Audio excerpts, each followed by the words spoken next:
bisa ketemu lagi wajah-wajah yang penuh dengan sukacita ya. Senang bisa dengar lagi firman Tuhan.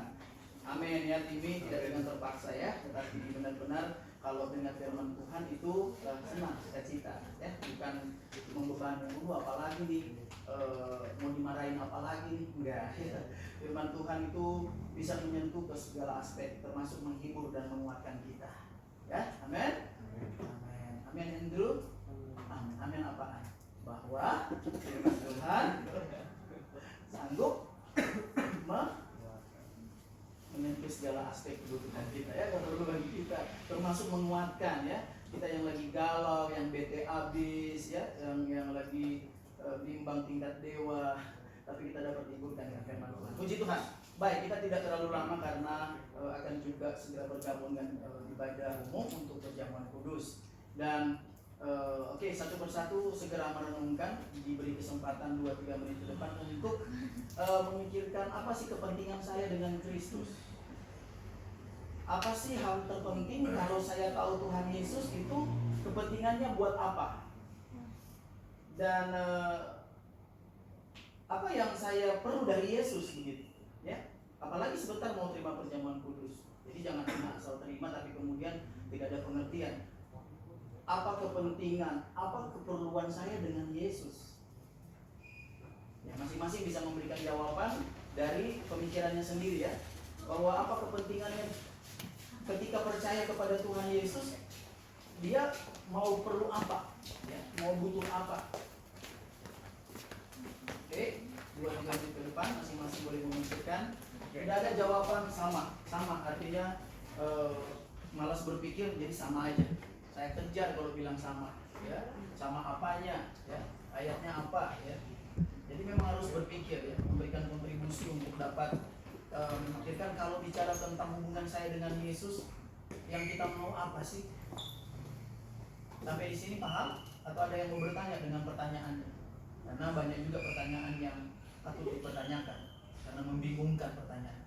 Itu sebabnya sebelum menjawab mau dikasih kesempatan untuk coba bertanya tentang pertanyaan yang ditanyakan, sehingga tidak bertanya-tanya lagi. Ya, sudah.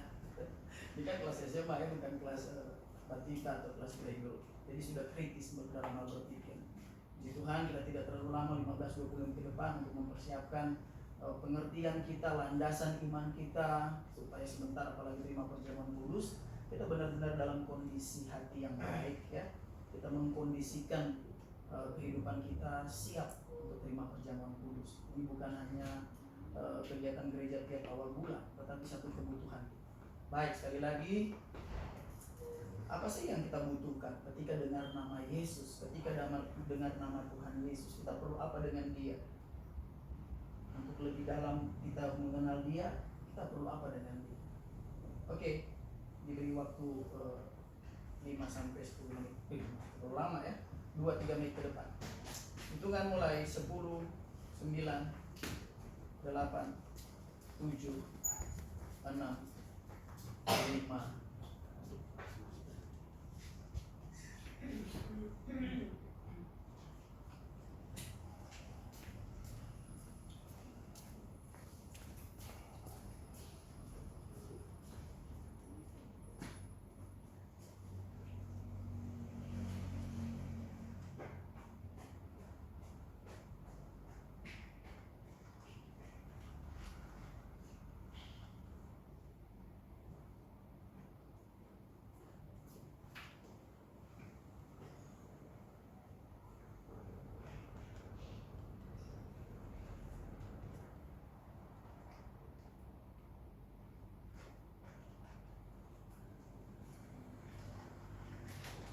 Empat, 3, 2,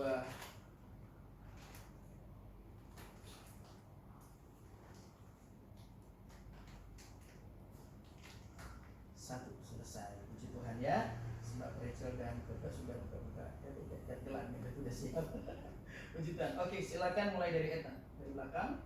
Kita punya keperluan apa ya? Secara pribadi keperluannya apa dengan Tuhan Yesus, Ethan? Apa yang Ethan mau dengan Tuhan Yesus? Mau dikasih keselamatan. Sudah terima? Belum. Udah. Nah, haleluya, kita dapat ya, puji Tuhan. Terima kasih Ethan. Berikutnya Steve. Silakan dong. Kok belakang? Iya, kita acak. Iya, maaf ya bro. Steve, keperluan apa dalam dengan firman tentang Yesus?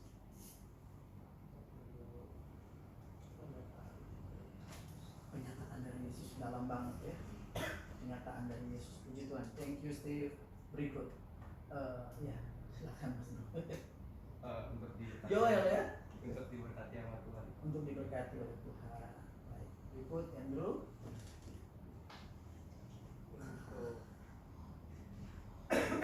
Kesehatan. Update banget ya. Update jadi sesuai dengan kesehatan. Tidak ada yang salah. Oke, thank you Andrew. Berikut Rachel.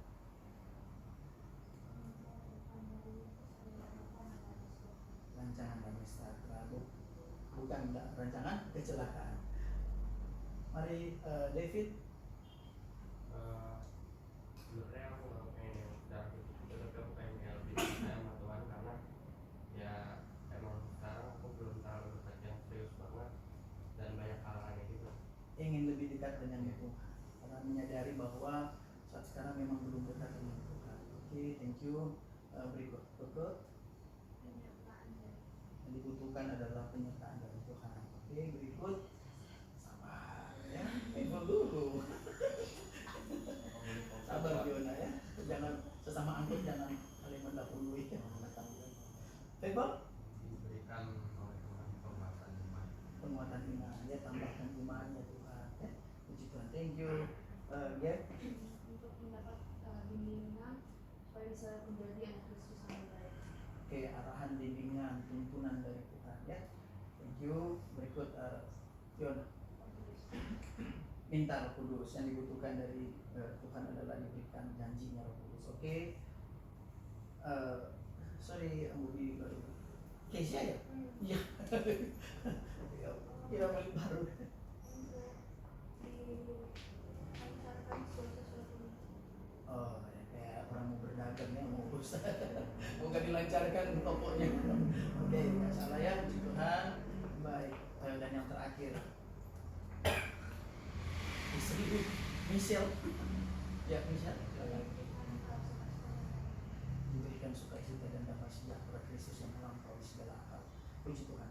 Tidak ada jawaban yang salah. Artinya semua jawaban benar. Ya, kita membutuhkan banyak hal, termasuk yang barusan batuk tadi ya. Dia membutuhkan kesehatan. Puji Tuhan, karena memang Tuhanlah yang sanggup berikan kesehatan buat kita. Ya, itu minta sama Tuhan supaya sehat ya.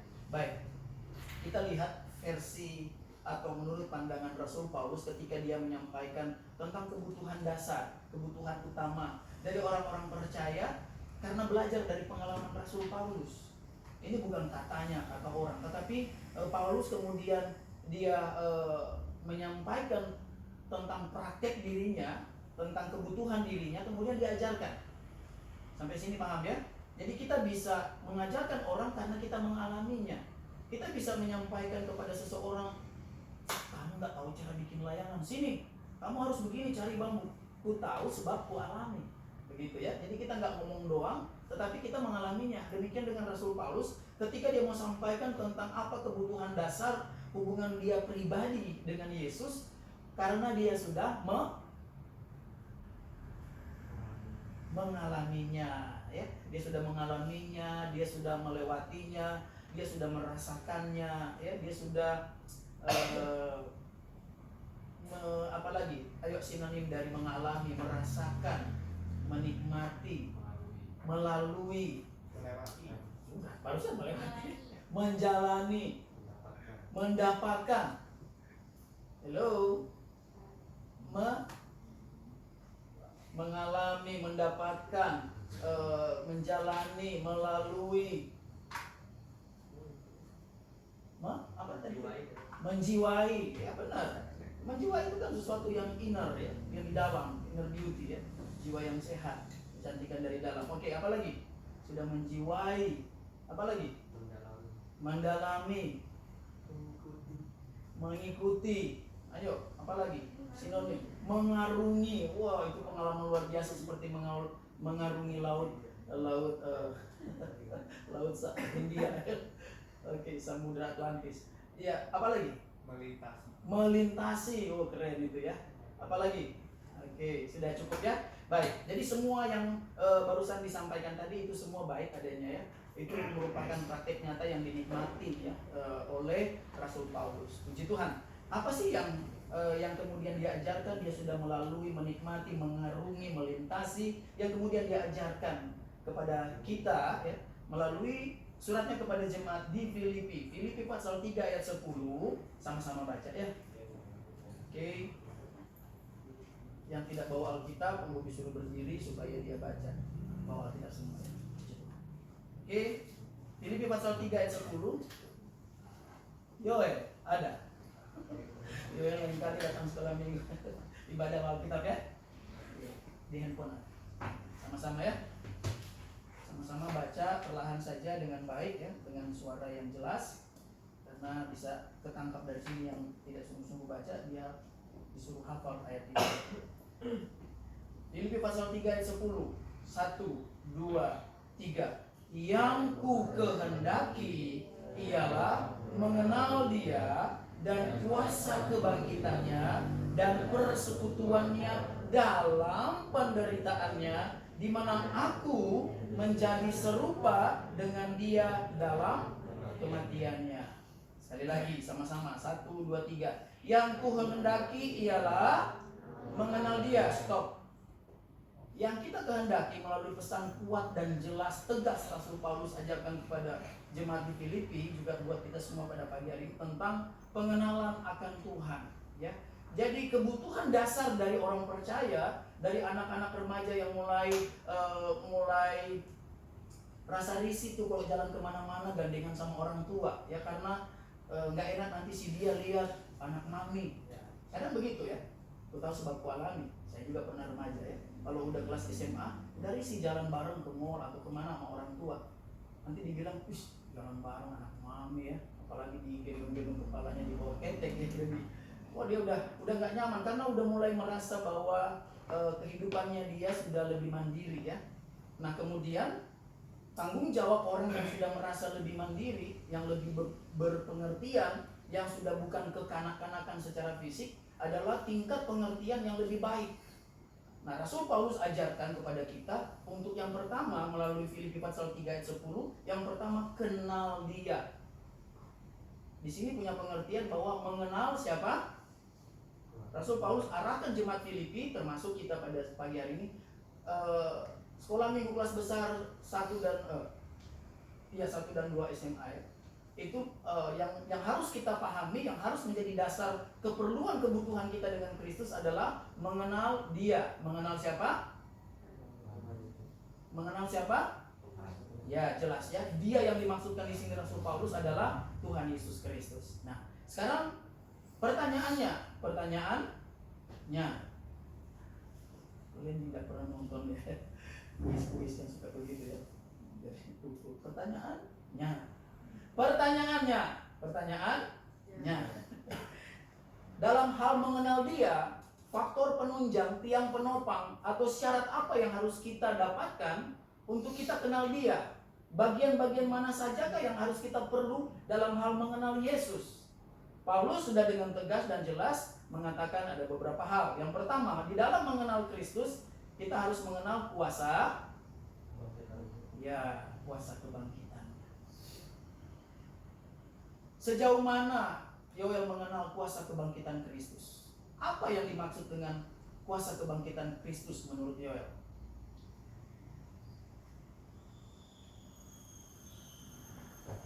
Sambil ngangkat dahunya.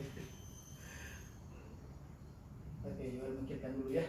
Pikir sampai bertahun-tahun lamanya. Belum bisa? Bisa Yoel? Oh, skip dulu. Rachel, pertanyaan yang sama, silakan. Nah kan, nggak perhatikan.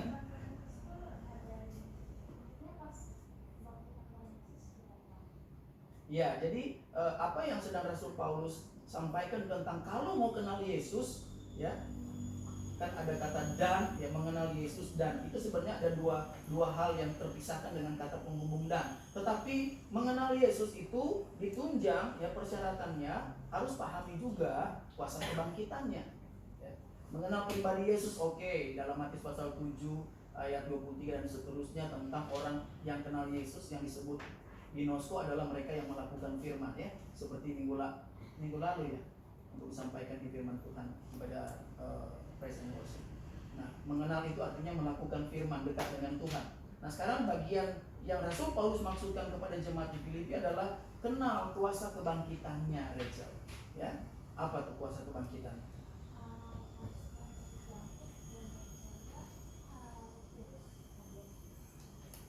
Jadi kuasanya adalah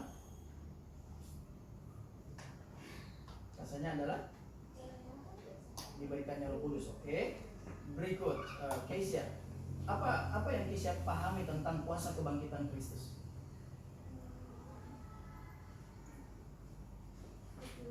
Skip.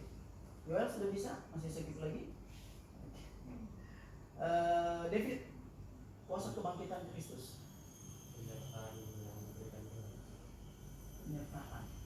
Korelasinya dengan kebangkitan? Yesus bangkit memberikan saja Roh Kudus yang terang Dan berjanji untuk menyertai. Oke. Berikut Steve, apa yang Steve pahami dengan kuasa kebangkitan Kristus?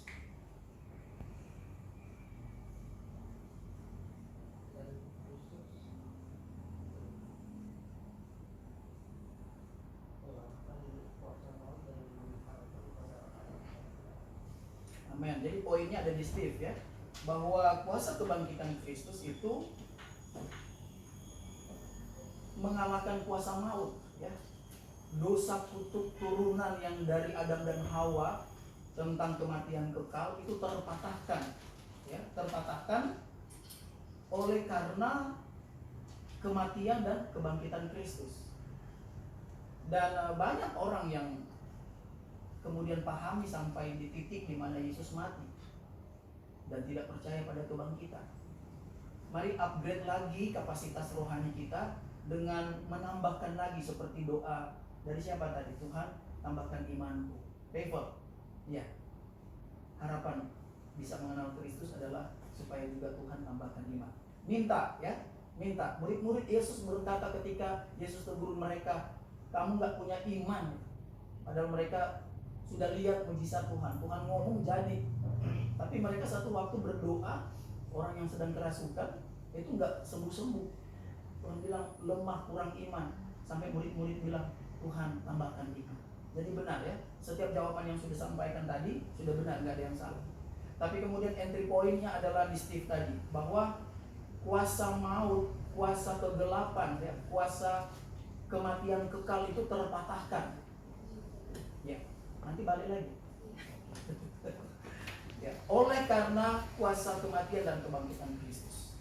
Jadi mari melalui peristiwa sebentar mau terima perjamuan kudus, kita pun memahami dengan benar kita terima perjamuan oleh karena karya ketebusan Kristus juga ada kuasa karena dia bangkit.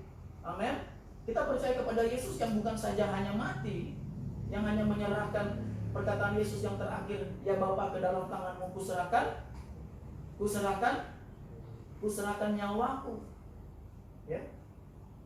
Sudah selesai, Yesus berkata kuserahkan nyawaku, kemudian dia mati. Jadi nggak hanya berhenti di situ, tetapi 3 hari kemudian ia bangkit dan kuasa kebangkitannya itu memberi kita orang percaya power yang luar biasa. Di antaranya adalah kita benar-benar memahami bahwa Yesus sudah kalahkan kuasa maut. Nah, kemudian memberikan pengharapan buat kita. Ya, memberikan pengharapan kepada kita bukan PHP, bukan pengharapan yang palsu, tetapi pengharapan yang pasti, terbukti ya. Kalau PHP kan nggak ada buktinya, tapi kalau Yesus memberikan pengharapan ada buktinya, nggak lama-lama. Berapa harikah sesudah Yesus terangkat ke sorga, kemudian turun janjinya, turun kuasa kebangkitannya, diberikanlah. Berapa hari kemudian setelah Yesus bangkit? Hello, 5, 4, 3, 2, 1. Michelle. Berapa hari kemudian setelah Yesus bangkit dan naik ke surga, kemudian turun? pada poin naik ke surga. Berapa harikah setelah Yesus naik ke surga kemudian turun janjinya, kuasa kebangkitannya itu? Ya, jangan malu-malu. 10 hari, benar. Ya, jadi perhitungannya ketika Yesus bangkit dari kubur, kemudian ia melayani sebelum naik ke surga selama berapa hari, Ethan? Selama berapa harikah sejak Yesus bangkit ya, mati kemudian 3 hari kemudian bangkit ya. Nah, poinnya pada saat bangkit itu berapa lamakah, berapa harikah sampai kepada hari di mana ia terangkat ke surga? Berapa hari? Berapa hari? Nggak salah. Tapi benar 40 hari. Sehingga kalau dihitung dari kuasa kebangkitan Yesus ya, yang kita peringati dengan hari Pantekosta, itu dihitung dari hari kebangkitan Yesus ya. Perhatikan. Jadi kita hitung 50 hari ya. 50 itu angka artinya Pantekosta ya, Pentakosta. 50 penta 50 ya. Jadi sejak hari kebangkitan Kristus sampai dia naik ke surga, sampai turun Roh Kudus itu pas 50 hari. Jadi setelah kematian, kemudian bangkit, dari perhitungan bangkit, selama 40 hari Yesus menampakkan dirinya kepada murid-muridnya. 40 hari. Kemudian dia terangkat ke surga, dia naik ke surga. 10 hari kemudian, ya sesudah dia terangkat, 10 hari kemudian turunlah Roh Kudus. Sampai di sini paham ya? Oke. Jadi kuasa kebangkitan Yesus dahsyat. Nikmatin ya. Jangan sampai kita nggak merasakan kuasa kebangkitan Kristus.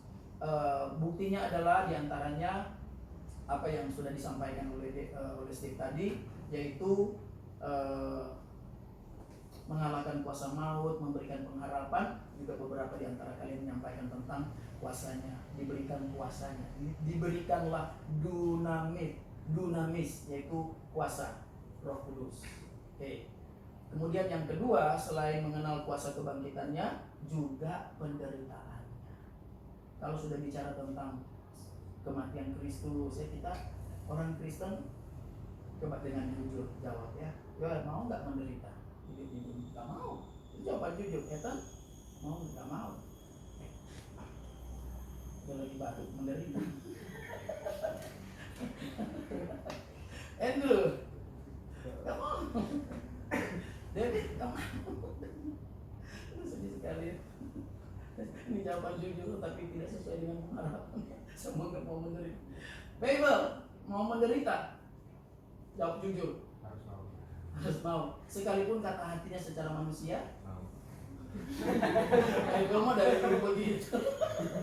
Dari kita sempat ada kejutan-kejutan. Oke, thank you. Tapi mau dilihatnya dari Babel pasti dia nggak mau menderita. Fiona, gimana sih jawaban? Kan terima aja dia. Ya, oh ya, oh gitu maksudnya. Bisa juga seperti begitu. Keisha? Enggak. Beb? Enggak. Betul? Ada itu? Dikit-dikit. Jujur, mau menderita nggak? Jangan pakai dikit-dikit. Jawaban yang jelas, A atau B. Kalau nggak B, A. Nggak mau. Sip? Ya, semua jujur, termasuk Om Bobi ya. Kita lihat dari perspektif atau sudut pandang manusia, kita nggak mau menderita. Siapa yang nggak mau menderita? Tetapi itulah yang Tuhan mau ya. Sekalipun secara fisik, secara manusia kita akui kita nggak mau menderita, tetapi Tuhan mau kita kemudian mengalihkan diri ya, memposisikan diri tidak dalam keadaan kedagingan, tetapi dalam keadaan rohani yang baik. Yaitu Tuhan mau kita supaya mau menderita. Amin. Melakukan kebenaran firman Tuhan itu nggak gampang dan siap menderita. Gimana kita tetap mengasihi teman, bestie yang seringkali mengecewakan kita di sekolah. Dia nggak ada pulpen, entar punya pulpen dong, kasih. 2 tahun kemudian baru kembaliin. Nggak begitu. Maksudnya dia selalu ya buat kita rasa tersinggung, rasa kesel. Tapi kita senang ya, perasaan kita seperti senang dengan dia. Tapi menyakiti terus itu termasuk menderita. Gimana kita tetap memperlakukan kasih ya, kasih agape, tetap mengasihi. Di rumah, wah kakak adik bikin kesel, ya belum juga adik ambil buku atau kakak sudah perlakuan kita seperti kita dibully di rumah. Ada yang mengalaminya? Nggak ada ya. Itu penderitaan-penderitaan yang kita alami, tetapi kemudian kita tetap menunjukkan kasih kita kepada Tuhan. Amin. Ada yang merasa dibully di rumah atau di sekolah? Enggak ya. Jujur banget Keke ya. Sama kakak tapi aku batas. Berarti itu memang belum mau menderita. Tapi setelah dengar firman ya, kalau ikut Tuhan, Keke ya jangan balas ya. Jangan balas dengan buat dia menderita. Jangan ya. Tetapi didoakan saja ya. Kamu kemudian tetap sabar karena Tuhan sangat sabar dengan kita. Betul ya. Supaya kamu disebut sebagai pelaku firman, yaitu mengenal Kristus dengan kuasa kebangkitan dan menderita oleh karena kebenaran firman. Tetap mengasihi, tetap sabar, tetap memberi yang baik. Sekalipun kita diperlakukan hal yang berbeda, berlawanan arah 180 derajat. Kita mengalami perlakuan yang beda, tetapi kita menunjukkan kasih Kristus kepada orang lain. Setuju? Amin. Amin ya. Itu namanya menderita ya. Tuhan tolong, kalau nggak sanggup begitu berdoa, Tuhan tolong sanggupkan saya untuk tetap mau mengasihi kepada kakak yang ngerjain atau bully begitu misalnya ya. People merasa dibully atau menjadi tukang bully mungkin ya. Enggak lah ya, enggak ya, enggak sedikit. Oh maksudnya enggak ya, kita juga enggak mau melakukan. Haleluya. Kalau kita juga merasa kehidupan kita seperti banyak persoalan, banyak masalah, mari kita kemudian mengkoreksi diri supaya genaplah firman Tuhan. Kita mau menderita, maksudnya mau sabar, amen, mau sabar dan mau tetap mengasihi, supaya rancangan Tuhan yang indah itu tergenapi dalam kehidupan kita. Haleluya, puji Tuhan. Kalau kita tidak siap menderita, percuma kita sebentar ikut perjamuan. Kalau kita nggak mau siap, perasaan kita kadang tergores-gores atau tersakiti, percuma. Tuhan tolong kita ya. Oke, puji Tuhan. Sepertinya sudah ada pengumuman untuk sudah mulai Om Stik. Oh belum. Oke. Untuk kita siap-siap mempercayai ya. Di 1-2 menit ke depan, Om Bobi langsung persilakan kalian berdoa. Tuhan tolong, saya nggak siap menderita, tapi saya sebentar mau terima perjamuan. Maksud dari terima perjamuan adalah saya juga siap menderita, sama seperti Kristus yang tetap mengasihi. Oke, 1-2 menit ke depan boleh berdoa. Silakan. Berdoa, siapkan dirimu untuk terima perjamuan. Haleluya, haleluya, haleluya. Berdoa. Ya Tuhan Yesus, haleluya, haleluya, haleluya. Tuhan mendengar setiap doa dari anak-anak remaja ini Tuhan. Mereka berdoa untuk minta kekuatan, mengenal Kristus, mengenal kuasa kebangkitannya, dan siap menderita bagi Kristus. Tuhan tolong, haleluya. Roh Kudus sertai, Roh Kudus berikan kekuatan, karena kuasa kebangkitan Kristus sudah mengalahkan dosa, sudah mengalahkan kuasa maut. Buat hidup kami kekal di dalam kerajaan surga. Bagi kami yang sungguh-sungguh mengasihi Tuhan, yang mau siap menderita, yang hidup di dalam perkenaan Tuhan. Haleluya, haleluya. Tuhan Yesus tolong kami. Terima kasih Tuhan. Tuhan mendengar setiap doa pribadi dari kami semua ya Tuhan. Sebentar mau ikut perjamuan, kuduskan kehidupan kami, pikiran kami, keinginan kami, bahkan pengenalan kami kepada Kristus. Sungguh-sungguh, semakin sungguh-sungguh dengan Tuhan. Terima kasih Tuhan. Terpuji-pujilah nama-Mu. Pemberitaan firman melalui Rasul Paulus kepada jemaat di Filipi sangat bermanfaat buat kami saat ini. Untuk kami lebih mengenal, setiap hari lebih kenal Yesus, lebih dekat dengan Yesus, ditambahkan imannya, dan terutama siap menderita bagi kemuliaan nama Tuhan. Kami terima firman Tuhan, dan Tuhan tolong. Dan juga kami sebentar ikut perjamuan. Tuhan berkati kami sebentar selesai ibadah. Dalam perjalanan pulang, Tuhan jaga lindungi 1 minggu ke depan. Tuhan tolong kami semua dalam pemeliharaan berkat Tuhan. Mengucap syukur kami terima firman untuk dilakukan. Roh Kudus bantu, tolong kami, sanggupkan kami lakukan firman di dalam nama Tuhan Yesus Kristus. Kita semua yang percaya bersama berkata amin. Puji Tuhan. Selamat pagi. Tuhan Yesus memberkati. Hati-hati di jalan, jangan belok-belok, lurus-lurus. Ya nyampe dulu. Karena ke depan harus belok.